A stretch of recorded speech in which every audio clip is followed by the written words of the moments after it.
Mark Chandler sat on the couch and stared at his phone. It wasn't long before he received a disturbing call from Alina, his wife of almost 10 years. Earlier that day, the private investigator had informed him that she and her lover had just boarded a flight to Honolulu. He knew they were planning to spend a week there, though that was not what she had told him. It was the latest in a string of lies and bad decisions on her part. He wondered how he could have been so stupid and blind. For almost 10 years, he'd given everything he had to build a life with Alina, but now it was all gone. He took another sip of coffee and leaned back in his chair, closing his eyes. He reflected on the last decade. He had met Alina in college 13 years ago. They were both working on business degrees and were in the same study group. This led to them starting to date. They eventually fell in love and married after graduating from college. He went to work for his father, who owned a chain of successful tire stores throughout the state. He always worked for his father, spending summers at one of the many stores his father owned. Sometimes he worked in the store, replacing tires and brakes. Sometimes he moonlighted as a delivery man, delivering tires and parts to local stores. As a result, he learned a lot about the business. After graduating from college, his father talked him into working for him at company headquarters in the accounting department. Over the years, Mark had proven himself capable of handling any task and was now the head of the accounting department, working directly for Mike Allen, the CFO, who would be retiring in a couple of years. Mark knew that his father's dream was to turn the company over to him when he retired, and he knew that when Mike retired, he would get a promotion and take his place. Meanwhile, Alina got a job as a realtor after they were married. She went to school and got her license to sell real estate. She was damn good at what she did and made good money, even in the worst years when things weren't going well in the market. They had a good life, or so he thought. They had saved and managed to buy a nice house in the suburbs. They each drove a nice new car, and from the looks of it, their marriage was secure. They had no children, and that bothered him more than it bothered her. Now he considered it a sort of blessing in disguise. In the beginning, Alina had said there was something wrong with her tubes, so she had them tied. He consoled her and suggested she consider adoption, but Alina rejected the idea. He eventually resigned himself to the fact that they would never have children. But several things had happened over the past year that made him think that something was going on, something that would change his relationship with Alina forever. For starters, Alina started spending more time with the girls than ever before. He never denied her free time because he knew how stressful her job was, but the fortnightly happy hours, which had only lasted until 7 in the evening, had become 2 or 3 times a week, and depending on the day of the week, she could get home no earlier than midnight or later. Mark wasn't happy about it and expressed his displeasure, but she brushed him off, saying that she was under a lot of stress at work and deserved time to blow off steam. "What are you doing up until midnight?" he asked her one night when she came home, her hair disheveled and her clothes smelling of cigarette smoke. "Oh, we just have a few drinks," she said. "Sometimes we dance if we're in the mood." "Look, Jace, this is none of your business. I'm a big girl, and I don't need you telling me what to do, so back off, okay?" Mark stared at her, shocked. She'd never spoken to him like that before. When she saw the look on his face, she softened. "I'm sorry, Jace," she said. "I didn't mean to snap at you. It's just that we're under pressure from the market. You've been through tough times in the market before, and it didn't bother you." "What's different this time?" he said. "You have no idea how hard it can be sometimes." She said the competition is getting worse and worse, and the higher-ups are putting more and more pressure on them to sell real estate. "I understand that, dear," he told her, "but there's no need to take your anger out on me. I'm on your side, remember?" She smiled and hugged him. "You're right, dear," she said. "Please accept my apologies." "Okay, I agree," he said. "But please take a shower or something. No offense, but you smell like an ashtray." "I'm sorry," she said. "There were a lot of people smoking in the club. I'm going to go take a shower." He lay down and was already asleep when she got to the bed. Over the next few months, other changes occurred. The frequency of their sex decreased dramatically. Before all this started, they were making love 3 or 4 times a week. Then that dropped to twice a week, and eventually, if he was lucky, to once a fortnight. Worse, her attitude toward him seemed to have changed. Before, she'd always asked about his work and been interested in his hobbies. Now, she didn't seem to care what he had to say. And then there was the day he caught her in a blatant lie. One day, he decided to drop by her office to invite her to lunch. However, when he got there, he was told that she had left to show some real estate. In the evening, when Alina came home after what she had been doing with the girls, he asked her how her day had been. "I was in the office all day today," she said. "I had a lot of paperwork to catch up on, so I just grabbed a sandwich from the vending machine." Mark was shocked. She'd just lied to him with an honest face. As far as he knew, it was the first time she'd ever done that. He thought about pressing her, but decided against it. She'd probably explode in this state, and he was too tired to deal with it. He wondered how many more times she had lied to him. Later that night, as they lay in bed, he rolled over and looked at her. She saw the worry on his face. "What's wrong, Jace?" she asked. "I'm concerned," he said. "About what?" she asked. "We are," he said. "I feel like we're drifting apart. Do you still love me?" "Of course, I do, sweetheart," she said, hugging him. "You know that, don't you?" "I honestly don't know," he said. "I can't remember the last time you told me that. And we haven't had sex in a long time.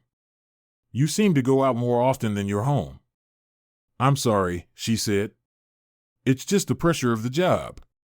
I really love you, please believe me." "Can you start showing me more?" he asked. "Of course, baby," she said, kissing his face. They made love that night, and Mark felt better. But he still had concerns. Things went back to normal for about a month, but then it happened again. What the hell is going on? He asked himself for the 1,000th time. He began to realize what was going on the day his longtime friend, Ron Green, called him and asked if he could get away for a while. "Sure, I can meet you for a beer," Mark said. "What's going on?" "I really can't say over the phone, Jace," Ron said. "But it's important." "Okay," Mark said. "I'll meet you there at 5:30 if I can make it." They finished talking, and Mark met Ron at the bar that evening. Mark wasn't too worried about being late, since Alina almost always left before 6 o'clock or 7 o'clock in the evening, and sometimes later. "Okay, buddy," Mark said, sipping his beer. "Spit it out. What's going on, Jace?" Ron began. "I saw your wife today when I was out jogging." "Yeah?" asked Mark. "She sells real estate, probably goes around showing real estate, I'm sure," Ron said. "But I never knew selling real estate involved kissing and holding hands." "What?" asked Mark. "Oh, come on, you're pulling my leg." "I wish I could, buddy," he said. "I was driving down Riverside Drive, and I saw your wife coming out of the house with some man. They were holding hands, and then they kissed. I'm not talking about pecking her on the cheek. He ran his hands over her ass at the same time." "That can't be right," Mark said. "Are you sure you're talking about my Alina?" Ron pulled out his cell phone and showed Mark a picture. Sure enough, it was Alina making out with a man who had his hands on her ass. "Damn it," Mark said quietly, handing the phone back. "Can you email me that picture?" "Sure," Ron said, pressing some buttons on his phone. "So, what are you going to do?" Mark shook his head. "I don't know, buddy," he said. "We've been going at it for a while now, but I never thought she'd do something like this." "A friend of mine is a private investigator," Ron said. "If you want, I can put you in touch with him." "Do it," Mark said. "I need to know what the hell is going on." They said goodbye and headed out the door. When he got home, Alina was in the kitchen. This was new, he thought to himself. "You're home early," he said, kissing her. "I'm not complaining, by the way," he smiled, and kissed her back. "Where have you been?" she asked. "I was downstairs having a beer with Ron," he said. "I didn't expect you back so early. So, I figured, what's up? Is everything all right with your friend?" she asked. "Not really," Mark said. "He just found out his friend's wife was running after her husband." "Oh," she asked. "Yeah," Mark said. "He saw her kissing and holding hands with some guy today." Mark thought he saw her flinch slightly. "Well," she said, "maybe he's putting too much into it. I don't know." "I'm just glad I don't have that problem again," Mark said. He thought she flinched slightly at that remark. "It would kill me if you ever did anything like that to me." "I would never do that to you," she said, wrapping her arms around him. "I love you too much." "I'm glad to hear you say that," he told her, kissing her sweet face. "So, why are you home so early?" "Our company's annual convention is this weekend, so I decided to start packing and wanted to spend the next night or two with you since we'll be separated for a few days," she said. "It's being held in Las Vegas this year." "Where to?" he asked. "At the convention center," she said. "We're all staying at the Westgate Resort Hotel. I hear it's a 4-star hotel." "When are you leaving?" he asked. "Friday, right after lunch," she said. "It's the day after tomorrow." "Did you get another award this year?" he asked.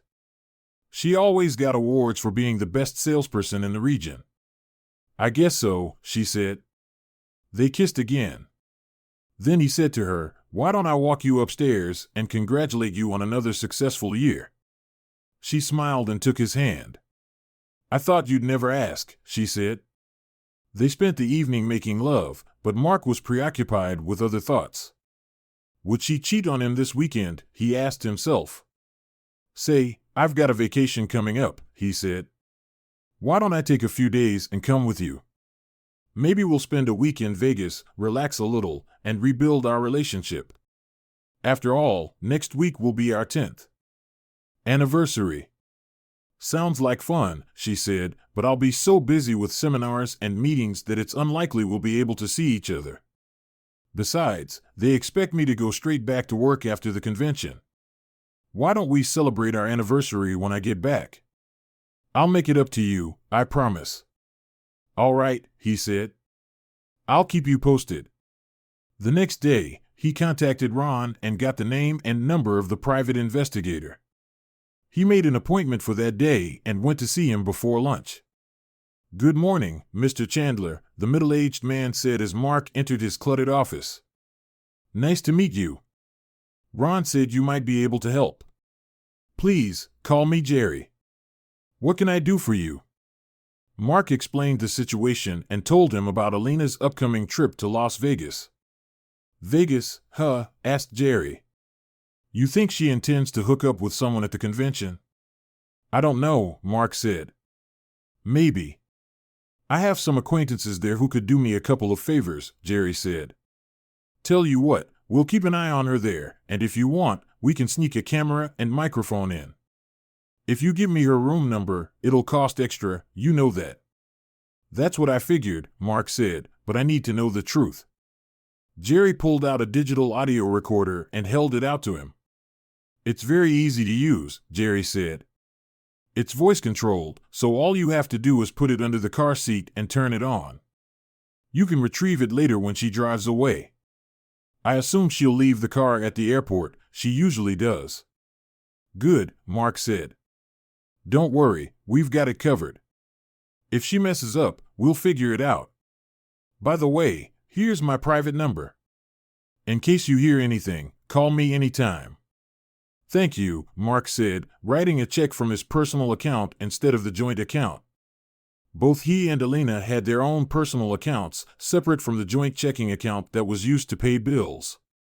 They had agreed to this years ago, promising to set aside no more than 10% of their net earnings. So far, Mark had spent his money on clothes, little things, and gifts for Alina. He'd been saving for the cruise, but now he was going to use it for something else.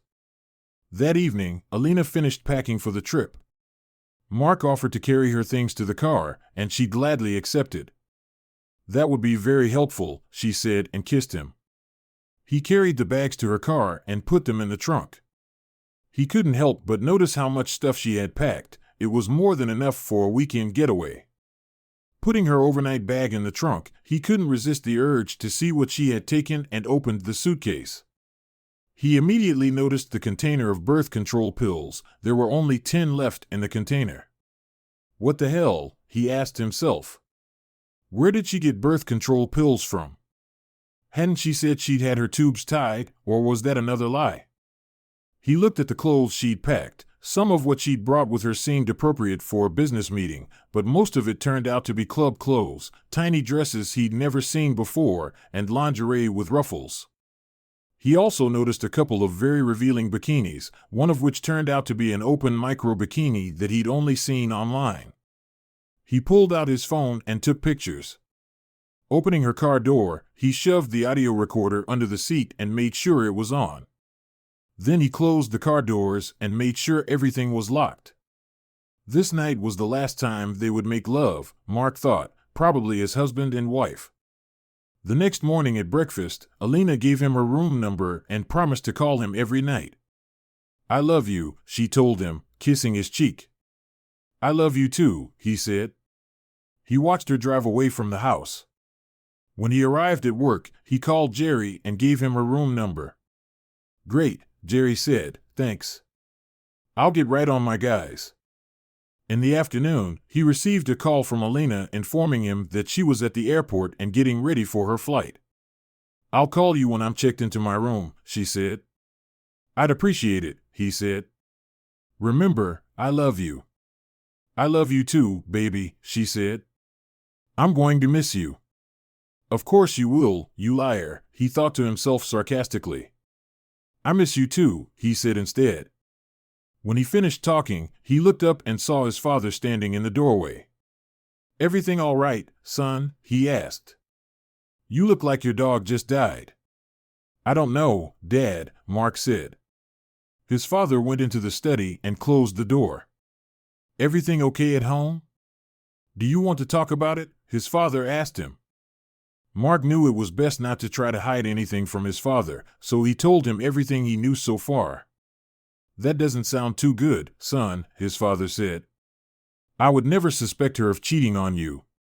"Me neither, Dad," Mark said. "If Mom and I can help in any way, let me know," the older man said. "We're here for you." "Thanks, Dad," Mark said. "I appreciate it." Mark left a couple of hours early and drove to the airport. Looking for Alina's car, he found it in the short-term parking lot and pulled out the audio recorder. Looking around, he noticed that the car was otherwise neat as a pin, the way she always kept it. On the way home, he got a call from Alina. "Hey baby," she said, "just wanted to let you know I got here okay." "Thank you for letting me know," he said. "I'm just getting settled in," she added. "I'll call you tonight." "Love you." "I love you too," he said. When he got home, he turned on the audio recorder. He hoped there would be nothing on it, and for the most part, there was nothing but road noise and the sound of her radio. About halfway through the tape, however, he heard his marriage rolling down the toilet. He could hear her phone ringing, and since it was connected to her car via Bluetooth and working through the speakers, he could hear both sides of the conversation. "Hey baby," he heard a man's voice say. "Hello, Stallion," she said. A stud muffin, Mark asked himself. What kind of clown is this? "I can't wait to see you again," the man said. "Last week was absolutely awesome." "I'm glad you approve," she said with a giggle. "Do we have a deal for next week?" "Next week?" Mark asked, shocked. "It's all taken care of," the man said. "Did you tell your husband?" "Not yet," she said. "Don't worry, honey, I've got it under control." "He doesn't suspect anything, does he?" the man asked. "Nothing," she said. "He doesn't understand anything, as usual." "I hope you're right," he said. "I told you not to worry," she said. "He'll believe anything I tell him." "All right, the man said. "Look, I'm ready to pull up to the airport now. I'll see you at the hotel tonight, okay?" "I can't wait," he said. "Bye, love." "Bye-bye," she said, ending the conversation. Mark stared at the tape recorder, not believing what he just heard. He listened to the tape again to make sure he hadn't taken anything out of context.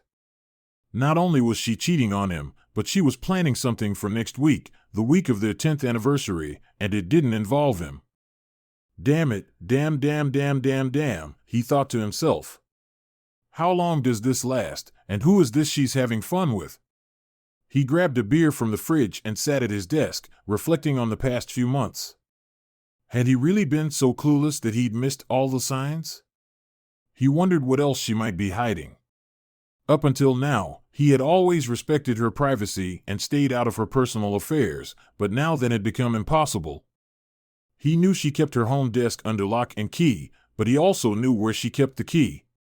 He went to their bedroom and opened a small drawer in the jewelry box. The key to the desk was on a ring along with several other keys. He took the ring and went to the bedroom they had set up as her office. He opened the desk and began to look through her papers. Normally he would never do this, but he felt she was no longer worthy of attention after betraying their marriage vows. What he discovered shook him to the core. It turned out that Alina had been lying to him throughout their marriage. He pulled out the folder where she kept her bank records and was shocked to see how much she was saving from her paycheck. He knew how much she was putting into their joint account and was shocked to see that she was putting far more than the agreed-upon 10% into her personal account, which now held over $250,000. Looking through her purchases over the past few months, he saw that along with other gifts, she had purchased a very expensive men's Rolex watch. No doubt for her lover, as she had never given him anything so extravagant. She also bought a lot of expensive clothes online, including some revealing Victoria's Secret pieces. Of course, he didn't see any of this. But that wasn't all. Much more, he also found medical bills for the Planned Parenthood clinic. Apparently, she had managed to get pregnant twice in the last 2 years and had gone for an abortion both times. She had paid cash from her account. He wondered if one or both of the children she aborted were really his. He also saw that she had been paying regularly for birth control pills for at least the past 4 years. Worse, he found a receipt for Plan B pills used the morning after delivery. Judging by the date on the check, Alina had bought them earlier that week. And that wasn't all.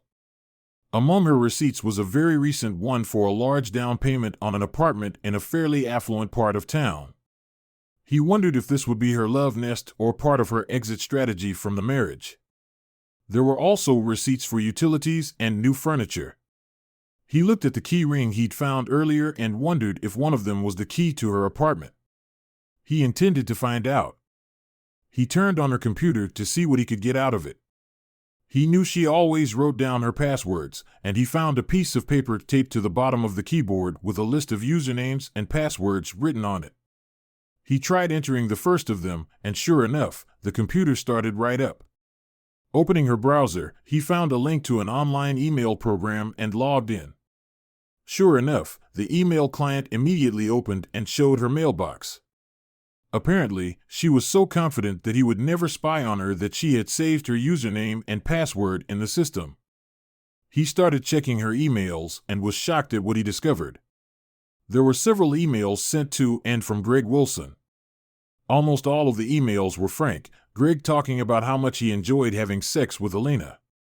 Her responses were about the same. He noticed that the letters had been sent almost a full year ago, around the time he had first noticed the changes in her.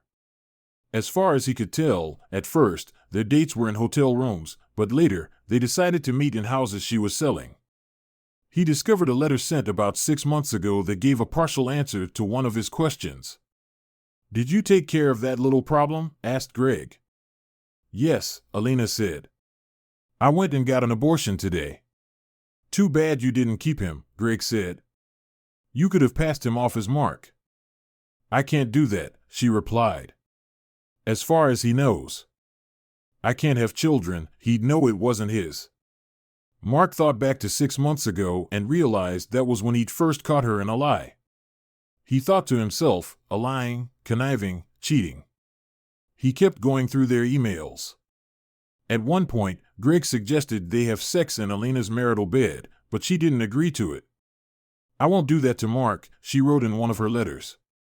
"Come on," Greg wrote back, "that stupid has no idea what's going on." "No," she wrote back, "I'm not going to do that." "What if you had your own apartment?" asked Greg.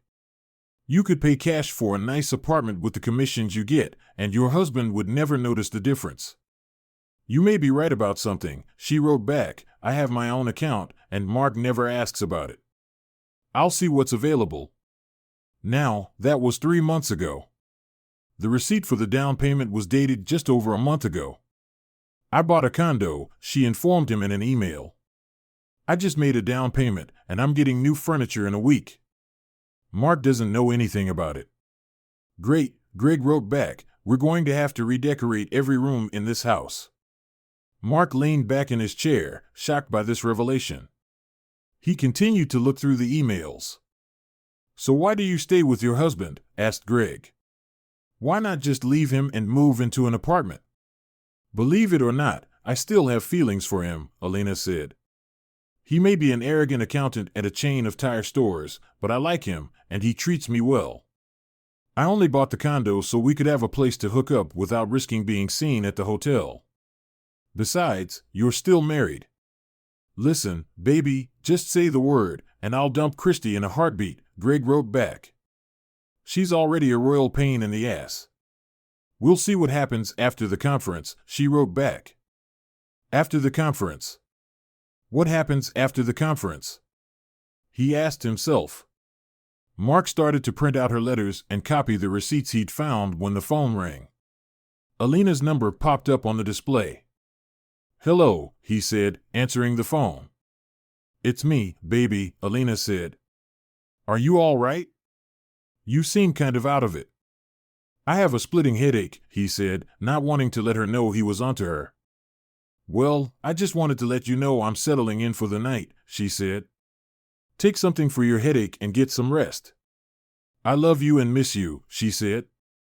"Yeah, me too," he said. "Goodbye." He ended the conversation wondering if she'd noticed that he hadn't said he loved her or missed her. Truth be told, he was close to punching a hole in the wall. He decided to find out who this Greg guy was and started searching the website of the company Alina worked for. Sure enough, he found him. Greg Wilson, the website said, is the regional manager of the real estate company Alina works for. In other words, she was having fun with her boss. He printed out the page and put it in the stack of his stuff. Unable to calm down, he decided to see if he could break into her apartment. He checked the address but wondered if she had a security system installed. He looked at her paperwork and found a series of numbers next to the words "alarm system" on it. Of course, she'll write it down, he thought to himself. She writes everything down. He closed her computer and walked out, stopping in the garage to grab a pair of latex gloves. He didn't want to leave any trace of his being here. He found the complex easily and parked in her assigned spot. As he approached the door, he put on his gloves and tried one of the keys on the ring he'd found in her jewelry box. The door opened, and he stepped inside. Seeing the alarm system remote on the wall next to the door, he entered the code he found in her papers and made sure the alarm was disabled. Turning on the light, he looked around the apartment and was impressed with the way Alina had chosen the furniture. She'd always had good taste, he thought. Too bad she wasn't as loyal as she was in her choice of colors. Of course, there weren't any pictures of him in here. He hadn't expected to see any, though. After all, this was her love nest, her escape from their marriage. Walking into the kitchen, he noticed that she even had a few plates and silverware. There was nothing in the refrigerator, and the pantry seemed just as deserted. He was somewhat surprised to see that the house was fully furnished, decorated with portraits of flowers. A large flat-screen TV hung on the wall. He made his way to the bedroom and noticed that it, too, was fully furnished, with long lace curtains hanging from the windows, reaching down to the floor. She adored lace curtains and had hung them all over the house. Lowering his gaze, he couldn't help but notice that they hung directly over the electric heater. He shook his head, wondering if Alina had thought about the potential fire hazard. Opening the drawers of the dresser, he found underwear he'd never seen before, as well as men's underwear that he suspected belonged to Greg. He pulled out his cell phone and took pictures. In the drawer of her nightstand, he also found a card addressed to Alina. When he opened it, he saw that it was from Greg. "Just wanted to say thanks for the watch," the card read. "Can't wait for your housewarming party." It was signed, "Love, Greg." It made him want to rip off Greg's hand and destroy his cheating wife with it. He found even more clothes, both men's and women's, on hangers in the dressing room in the master bathroom. He couldn't help but notice the 2 toothbrushes hanging over the sink and the for him and for her towels on the rack next to the shower. He pulled out his phone and took a few more pictures. In the second bedroom, there was only a small desk and a chair. There was a network cable on the desk, which she must have used for her laptop. On the desk were several letters addressed to her, all from utility companies. He photographed them, making sure her name and address were clearly legible in the pictures. The windows here, too, were covered with long lace curtains that fell to the floor. As in the bedroom, they, too, came down in front of the electric heater. Looking around, he noticed a few more things that could be considered fire hazards or safety hazards. For example, there were no smoke detectors in the bedrooms, and the one on the kitchen ceiling looked very old. He wondered if it had a battery in it. Making sure everything was the same as it had been when he entered, he turned off the lights, activated the security system, and exited, making sure the door was locked. He walked back to his car and headed home, mulling over his options. Divorce was a sure thing for him. Even if she got rid of the apartment and broke up with her lover, he would never be able to trust her again. He also knew that, financially, men were often the losers. He knew from her financial records that she made much more than he did and hoped that would be enough to avoid alimony. He decided to wait until he talked to an attorney before taking any action. He also hoped that the fact that she had already bought the apartment in her name only meant that he would not have to give her the house or sell it and give her half the proceeds. In his opinion, she had abandoned him when she bought the apartment without telling him. They had no children, so child support and custody were not an issue, but he wanted the 2 crooks to pay for what they had done. Violence was out of the question because he didn't want to go to jail. Back home, he looked in the phone book and found an ad for Gregory Wilson. He hoped it was the same Greg Wilson and dialed the number. "Wilson Residence," said a woman's voice. "Is that Mrs. Wilson?" he asked. "Yes, it is," the woman said. "Who am I talking to?" "My name is Mark Chandler." "Your husband is the regional manager for Acme Real Estate?" asked Mark. "Yes, he is," the woman said, "but he's away at a conference this weekend and will be visiting other offices next week. You'll have to call the regional office and leave a message for him there." "Actually, Mrs. Wilson, you're the one I'd like to talk to," Mark said. "Oh," she asked. "Yes, ma'am," Mark said. "I hate to tell you this, but my wife is having an affair with your husband." "Are you sure about that?" she asked. "Yes, I am," Mark said, "and I can prove it." "Do you have ironclad proof of that?" she asked. "I can even show you where they get together if you want," Mark said. He heard her sigh over the phone. "Is tomorrow going to be okay?" she asked. "Sure," Mark said. "What time is most convenient for you?" "Make it 1 o'clock in the afternoon," she said. He gave her the address and directions to Alina's apartment. "I'll see you there," Mark told her, ending the conversation. Smiling, he walked over to his desk and started making a to-do list. The first thing he decided was to change the locks on the doors. He'd get that done in time to meet Greg's wife at Alina's apartment. He thought about getting drunk that night, but put the idea out of his mind. Instead, he took a slice of cold pizza and ate it, thinking about all the options when he was done with the pizza. He climbed the stairs and went to bed. The next day, he got up early and went to the local hardware store, where he bought everything he needed to change the door locks. He also made another key for the apartment. By noon, he had changed all the locks. He showered and, grabbing his audio recorder and all the emails he had printed from Alina's account, went to her apartment to meet Greg's wife. He pulled up in front of Alina's car and noticed an attractive dark-haired woman in a Toyota Corolla nearby. He approached the car and knocked on the window. She rolled down the window and looked at him. "Are you Christy Wilson?" he asked. She nodded her head. "Yes," she said. "You must be Mark Chandler." "Same thing," he said as he opened the door for her. "Come with me and I'll show you their love nest. Just put these on first," he added, handing her a pair of latex gloves. "I don't want to leave fingerprints." "Good idea," she said. They walked to her door, and Mark used the key he'd made to open it. He was glad it worked. Turning off the security alarm, they went inside. Mark showed her to her bedroom, opening drawers and a closet so she could see Greg's clothes. "Oh my God," she said. "I've been looking for these things for the last couple weeks. I was wondering where his clothes were disappearing to." "Has your husband been wearing a Rolex watch lately?" asked Mark. She nodded her head. "Yes," she said. "He said it was a gift from management." Mark shook his head and pulled a card from Alina's nightstand. He opened it and showed it to her. She read the note and cried. "Is that his handwriting?" asked Mark. "Yes," she said, sobbing. "That's not all," he said, pulling out the emails and the audio recorder. She read the emails, tears streaming down her cheeks. Then he turned on the audio recording from Friday. "I'm sorry for all of this," he said, hugging her. He wanted to cry too, but he held back. "It's not your fault," she said. "I've suspected something like this for a long time, but I had no proof." After a while, she pulled herself together and looked at him. "So what are you going to do?" she asked. "I'm going to divorce her," he said. "Are you?" "I'll throw that rat bastard out of the house as soon as I see him," she said. Suddenly she stopped crying and looked at him. "I have an idea," she said.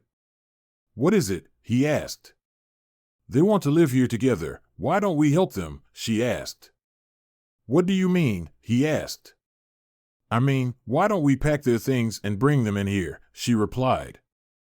Mark thought for a moment and smiled at her. "I like the idea," he said.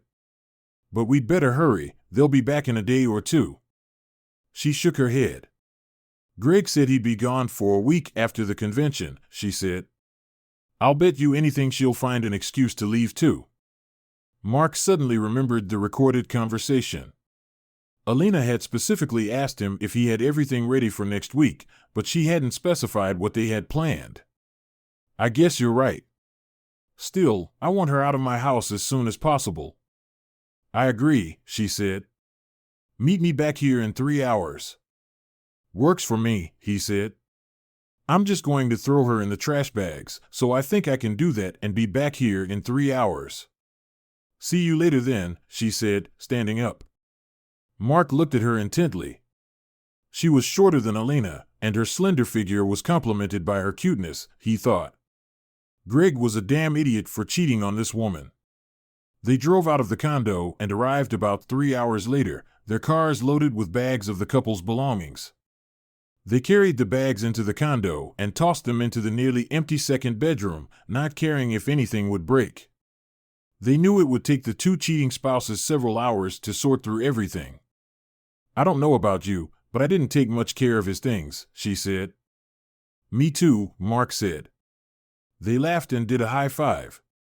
He looked at her. "I don't know about you, but I'm hungry," he said. "Me too," she said.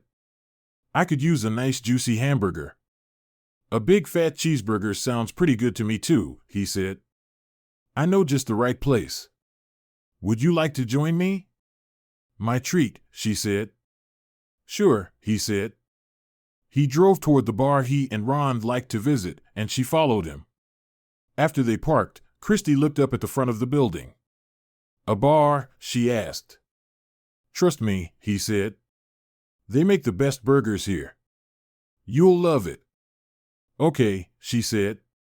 I hope you're not going to pour me alcohol and take advantage of me. He laughed.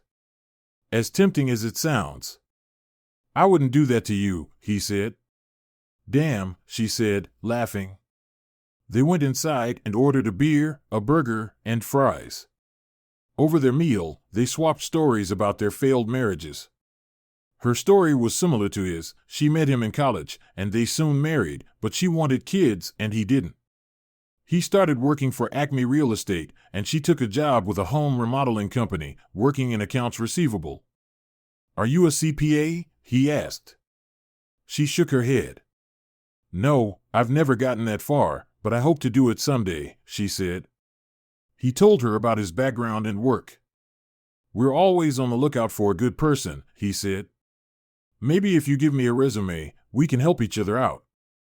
I can just about do that, Mr. Chandler, she said, taking a bite out of her burger. At that moment, his cell phone rang. He saw that it was Alina's phone and answered it. Hello, he said in a neutral tone. Hey, baby, Alina said. It was obvious she'd been drinking. What are you doing?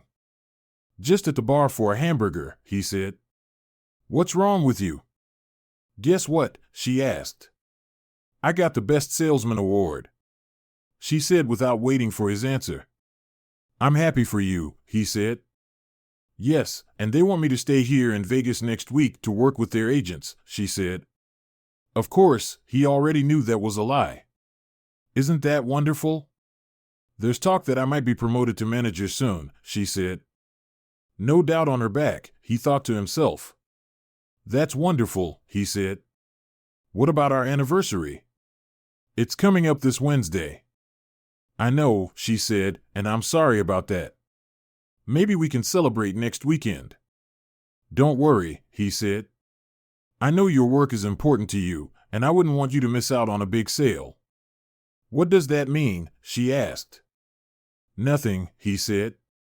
It's just that 10 years of marriage can only be celebrated once, but I realize how much your work means to you. Don't worry about it. Yes, my work is important to me, but I thought you might be happy for me, she said. I'm very happy, he told her. Go work with your agents. Don't worry about me. I love you, she said. Good, he told her. Me too. Bye. With those words, he ended the conversation and looked at Christy. So, that's it, he told her. She shook her head. She really chose Greg over your anniversary, Christy said, putting her hand on his. He almost cried. A man he'd barely met was more concerned about him than his own wife. What a... I'm sorry, he said, trying to smile. He pulled out Jerry's card and dialed his private number. Jerry, he said when the older man answered, Mark Chandler here. I just talked to Alina, and she said she'll be in Vegas for another week. And I take it you don't believe her? Not for a minute, Mark said. I was just working on your report, but I can have my guys watch them and see what they do, Jerry said. We can move on. I heard the conference ended a couple of hours ago, and they're having a lot of fun right now. Almost everyone will be going home tomorrow. By the way, your wife and her lover spent the night together last night.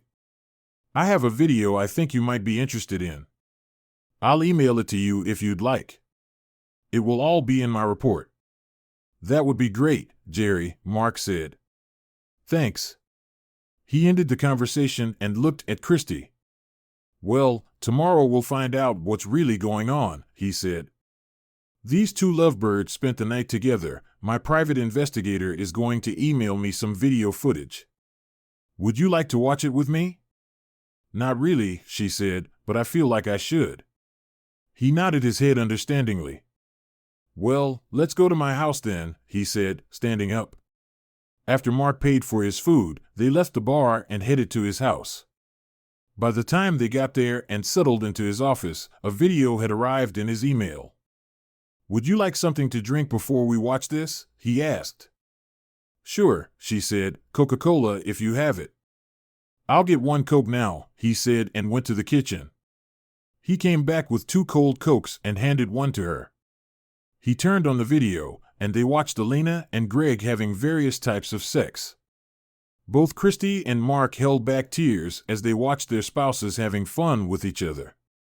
Even more devastating was the pillow talk that followed. "What do you think our spouses are doing now?" Alina asked. "If I know Christy, she's probably watching one of her boring movies," Greg said, "or reading one of her stupid books." "Yeah," Alina said. "I know what you mean," she said. "I think Mark's probably playing with another one of his stupid spreadsheets or looking at reports," Greg grinned. "You'd think he was saving the world or something. Christ, his dad's company sells tires, for crying out loud.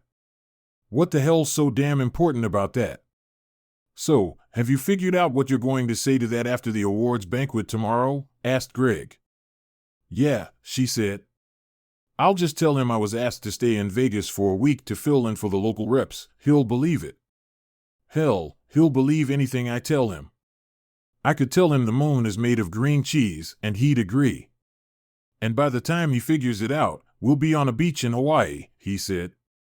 "I can't wait to see you in that new sling bikini you bought." Christy went into a frenzy. "Hawaii," she screamed. "That bastard's taking someone to Hawaii. I'm going to rip his balls off." She looked at Mark. "I apologize for calling your wife a..." "You shouldn't," he said. "I would have called her the same thing." They went back to the video. "So," Greg continued, "what about your anniversary? Are you just going to skip it?" "Hawaii seems much more interesting to me than a night at a steakhouse," she said. "I promised to make it up to him." "Maybe I will, maybe I won't." Greg looked at her.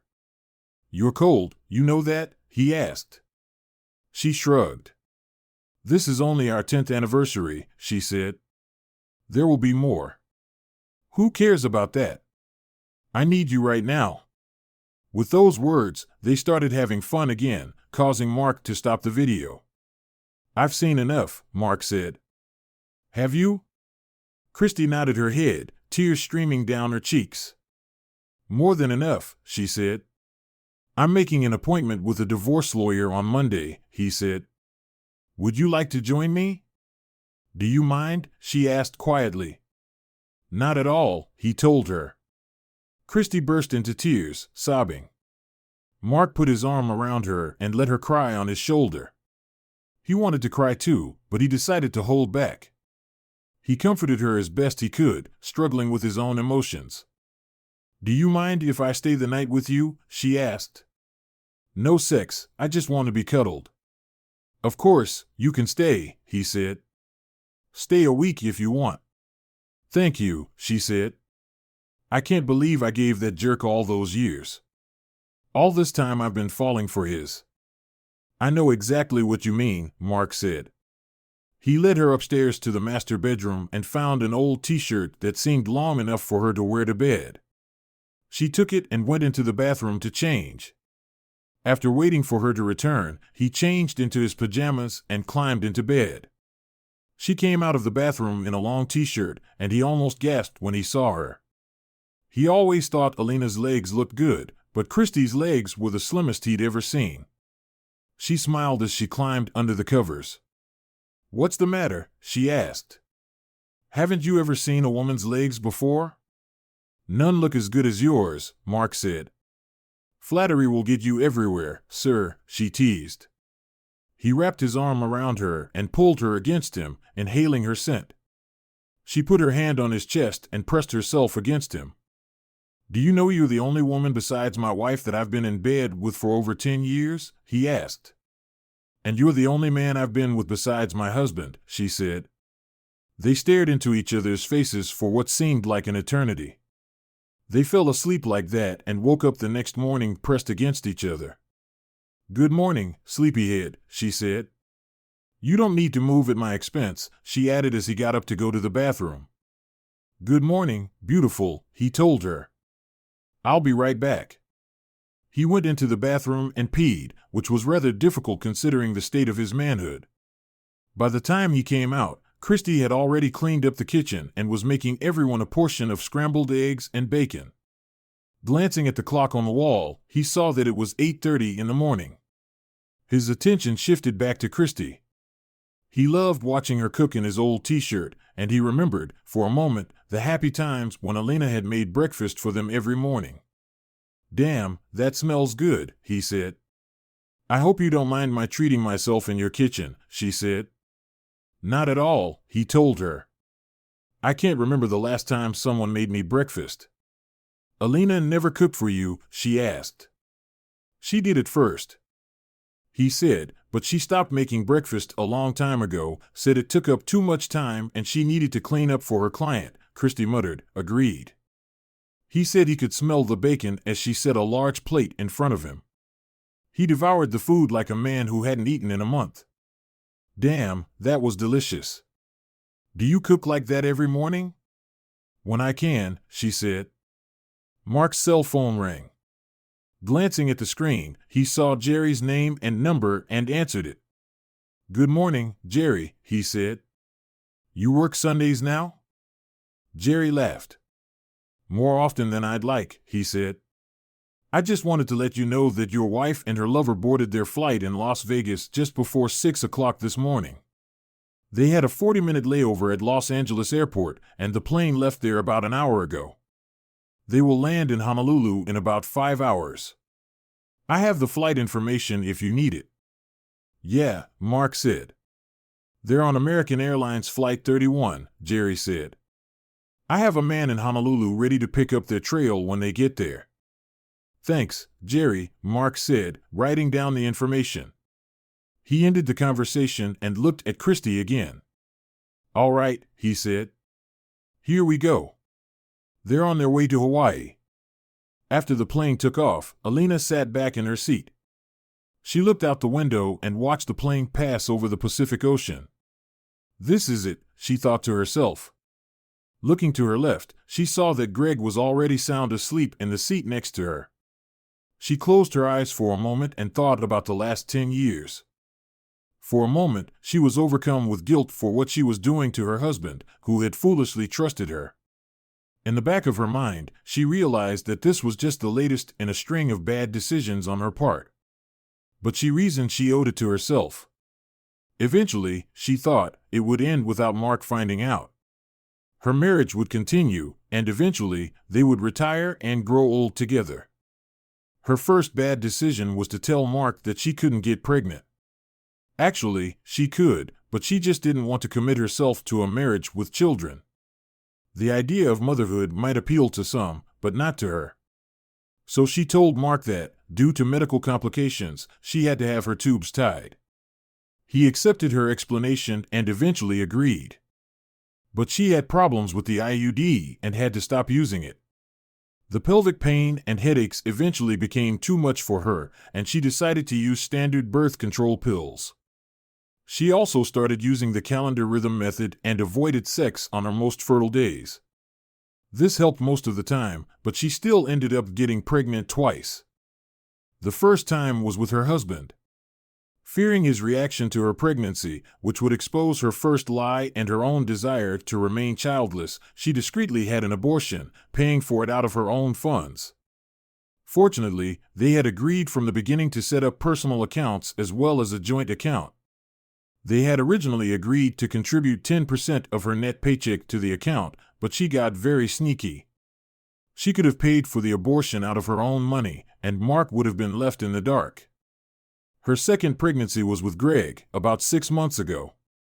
She told her lover about it and made the decision to have another abortion, again paying for it out of her own account. She hoped Mark would never find out about it.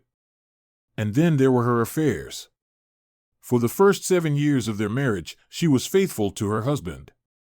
But one day, everything changed when she met a client who turned out to be very handsome and rich. It was a decision made in the blink of an eye, but one she never regretted. They made mad, passionate love in the bedroom of a large house she was showing, and he expressed his appreciation by buying the house outright.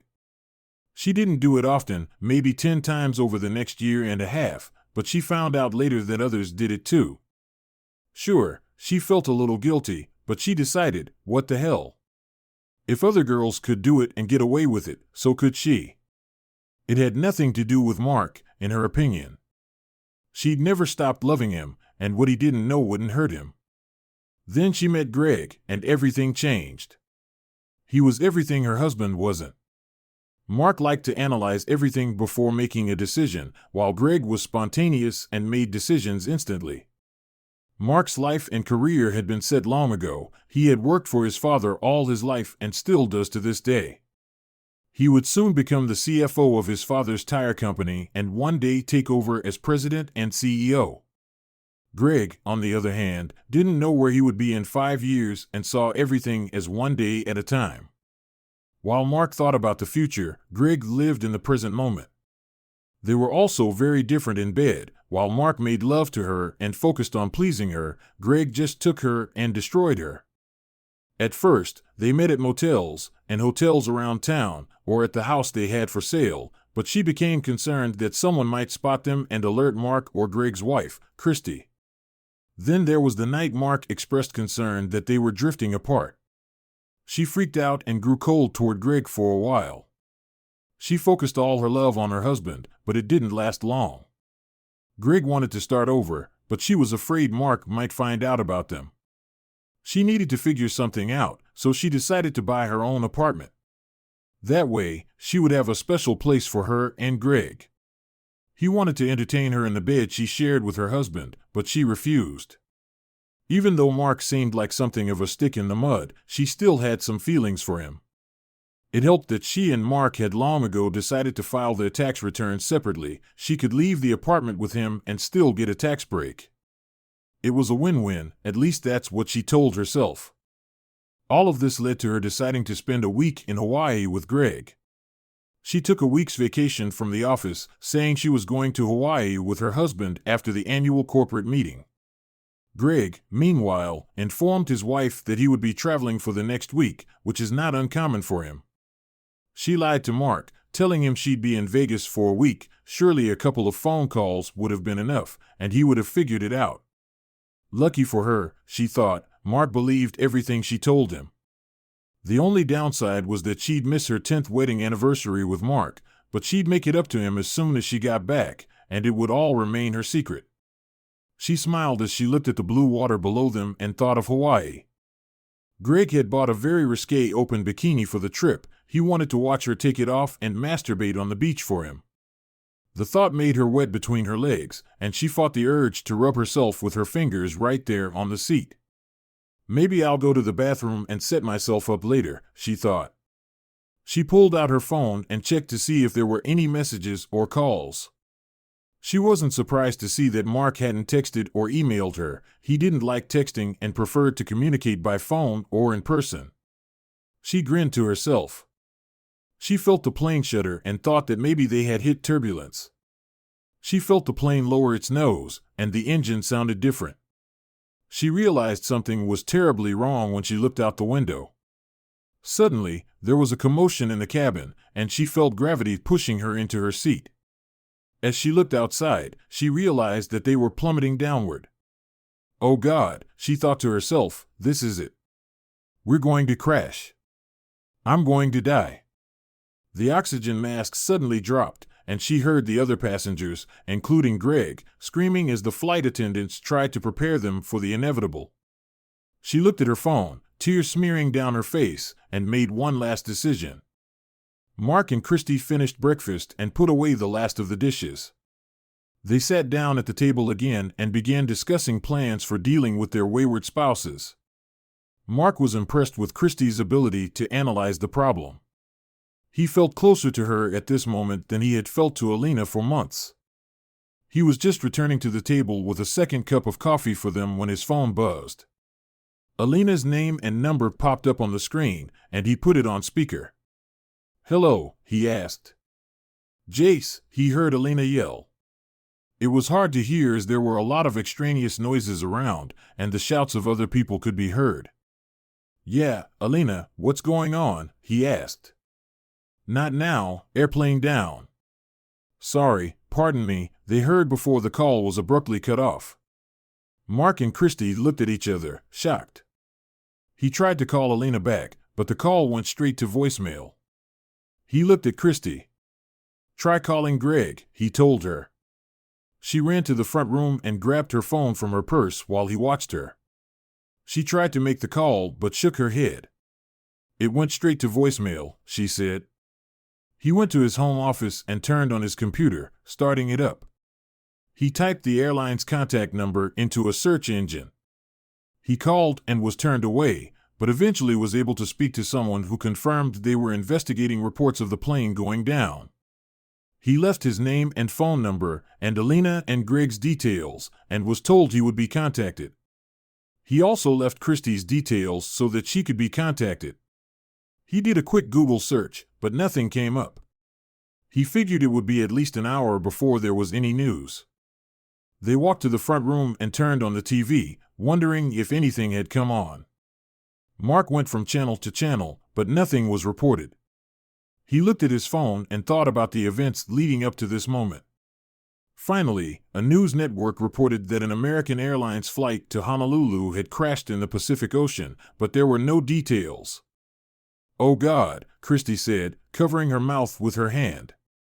Mark hugged her and silently prayed that Alina was alive. He hated what she had done to their marriage, but he didn't want her to die. An hour later, the phone rang. He turned off the TV and answered it. "Mr. Chandler?" the woman asked. "That's him," he said. "I just wanted to contact you and confirm that your wife's flight has crashed," she said.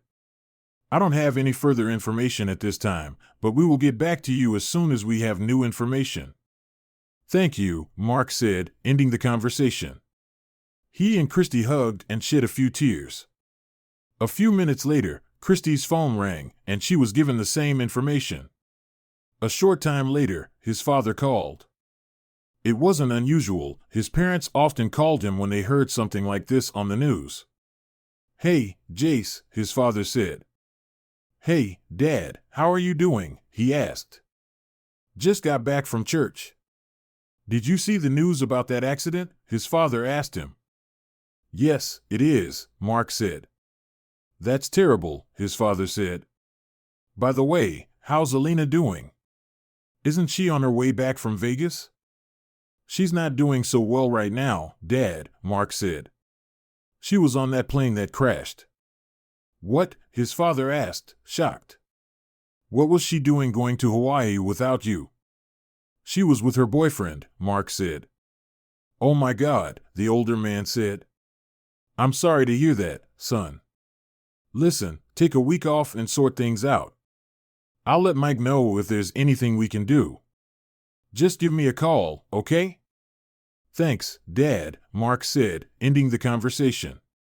His mind overflowed with conflicting emotions. On the one hand, he was saddened that Alina was in all likelihood dead. On the other hand, he was angry at her for cheating on him, and he was also angry at himself for not being able to stand up to her. But strangely enough, he wasn't upset by the fact that her death meant no divorce. Then another thought occurred to him. He would have to pay for all of her final expenses, including the apartment, he thought to himself. He looked at Christy and wondered how she would handle all of this. What would she do? A thought occurred to him, and he walked over to her. "Christy," he said, "why don't you sell your apartment and move in here with me?" She looked up at him, her eyes filled with tears. "Are you serious?" she asked. "Yes, I do," he said. "I have another bedroom upstairs, and you'll have a lot to deal with in the next few months. Maybe we could help each other get through it." She thought for a moment before answering. "Why not?" she said. "But only on one condition." "What is it?" he asked. "You let me sleep with you," she said. "Really?" asked Mark. Everything was happening much faster than he thought it would, and he wondered if that was wise. He dismissed the thought and decided to throw caution to the wind. "Yes," she said. "It's been a long time since I felt truly comfortable with my husband. Last night, I felt satisfied for the first time in years. Is that okay with you?" "It's more than fine," he said. "All right," she said. "Then I'll run to the house to get my things and be back by tonight." Mark nodded his head. "I'll be here," he said after she left. He called Lucy, the woman who ran the office where Alina usually worked. "Hello," she said, answering the phone. "Lucy, this is Mark Chandler," he said. "Oh, hi, Mark," she said. "How was Hawaii?" "I don't know," he said. "I hear it's nice here this time of year." "Why?" "Well," Alina said, "you two were going there after the company meeting," Lucy said. "I assumed you were on your way."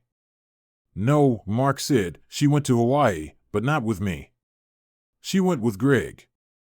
"What?" asked Lucy, shocked. "Right," Mark said, "but she didn't make it, and neither did he. The plane they were on went down in the Pacific Ocean today. You may have seen it on the news." "Oh no," said Lucy. "Do you know if she managed to pull through?" "I don't think any of them survived the accident," he said. "I'm so sorry," she said.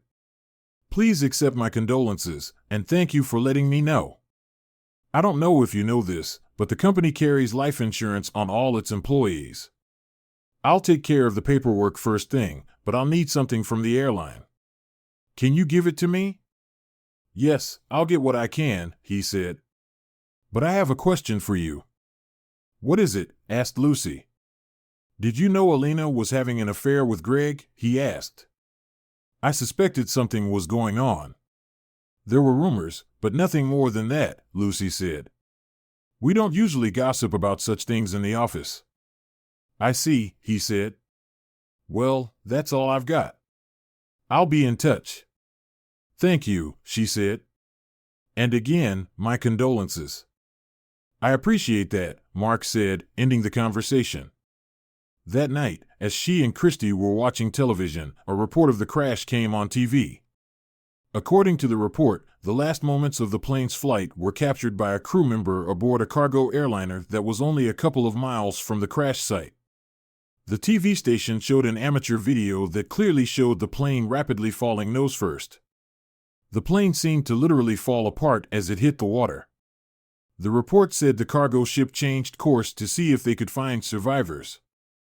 They pulled several bodies out of the water, but there were no survivors. They also pulled up a lot of luggage, including Alina and Greg's belongings. Alina and Greg's bodies were not found. Epilogue: the next few months were hectic for Mark and Christy. She moved in with Mark and sold her house. Mark had a lot to deal with, including Alina's apartment. There was nothing in it that he needed, so he gave everything to Goodwill, who was more than happy to take it. Eventually, he sold the apartment, getting back the amount Alina had paid for it. Both he and Christy received a $500,000 insurance check from Acme Real Estate for the death of their spouses. Christy moved in with Mark, and they immediately began banishing all traces of Alina. Photos were dumped, knickknacks were put away, and furniture, especially the bed, was replaced. Mark let the family members take what they wanted. The rest, including the 2 cars, was either sold, burned, given to Goodwill, or scrapped. Mark also had to sort out Alina's bank accounts. After months and mountains of paperwork, he received a check for about $250,000. Lawyers pounced on Mark and Christy, looking to cash in on the accident. Further investigation revealed that the crew misunderstood the onboard computer warnings and took the wrong actions. The plane was falling at about 12,000 feet per minute and hit the water at about 135 miles per hour, meaning it took just over 3 minutes to crash into the ocean. Alina's last 3 minutes, some of which she'd spent on the phone with him, must have been hell, he thought. Her last act had been one of remorse, no doubt brought on by the realization that she was falling toward her death and there was nothing anyone could do about it. Still, he thought it was too little and too late.